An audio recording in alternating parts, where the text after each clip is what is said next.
حد قالك انك رخم بجد؟ انا كل ما افتح الفيس الاقي الناس بتتكلم عن زلزال. والله لسه اخر بوست من 10 دقايق، والناس اللي مش عارفه كانت البنت كاتبه اللي هي من القلعه ومش عارفه ايه، يعني قريبه من المعادي، يعني قريبه من ترى عندنا. طب انا هديكي مثلا، البيت بتاعكم اللي في ترى في المعادي بقاله كام سنه؟ انا ايش عرفني، ده بتاع عمتي. يعني ابوك وامك متجوزين بقالهم قد ايه؟ 24 نفترض قول 24 سنه او 23. البيت اللي احنا قاعدين فيه ده بقاله قد ايه مبني؟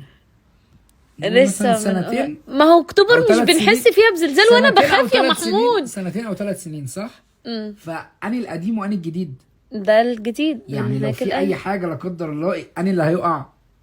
القديم. لا غبيه والله ده انت اللي غبي. لا ما هو القديم خلاص ده ثبت مكانه. ايه اللي ثبت مكانه؟ ايوه يا بنتي. لا احنا هنا تبع الامن والامان اكيد عاملينه حلو.